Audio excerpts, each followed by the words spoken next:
Almaniya miqrantların deportasiyası məsələsində növbəti mərhələyə qədəm qoyur. Miqrantların 3-cü ölkələrə deportasiyası üçün yeni prosedurlar hazırlanır.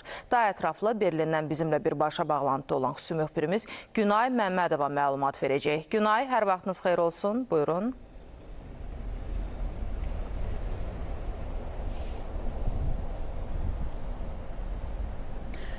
Bəli, Almaniya miqrantların geri qaytarılması üçün mərkəzlər yaratmaq və onları 3-cü ölkələrə deportasiya etmə niyyətində olan Avropa İttifaqı ölkələri qrupuna qoşulub.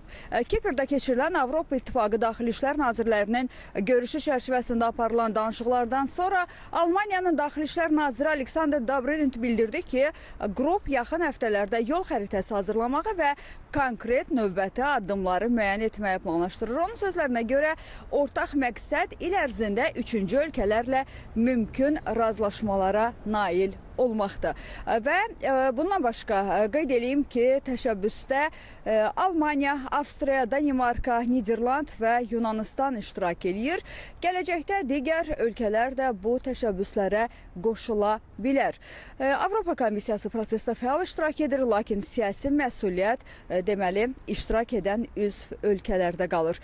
Bundan başqa qeyd edeyim ki, eyni zamanda hesabatlara görə son bir ildə Almaniyadan deportasiyaların sayı əhəmiyyətli dərəcədə artıb. Federal Daxili İşlər Nazirliyinin məlumatında bildirilir ki, 2025-ci ildə Almaniyadan təxminən 23 min nəfər deportasiya edilib ki, bu da əvvəlki ilə nisbətən 15% çoxdur. 2023-cü illə müqayisədə artım 45%dir.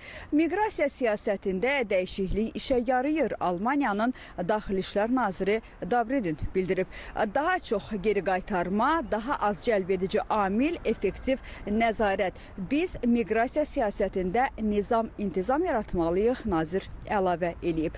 Qeyd edeyim ki, əvvəlki illərlə deməli Almaniya miqrasiya axınını daxili sistemlər və qəbul prosedurları ilə idarə edə bilirdi, lakin miqrantların sayı artdıqca və vəziyyət daha mürəkkəb hala gəldikcə əvvəlki yanaşmalar kifayət etməyib. Buna görə də hökumət miqrantları qaytarılmaq üçün yeni mexanizmlər və 3-cü ölkələrdə mərkəzlərin yaradılmasını hazırda nəzərdən keçirir. Belə çatdıracaqlarım bu qədər. Buyurun, söz sizdə. Çox sağ olun, Günay.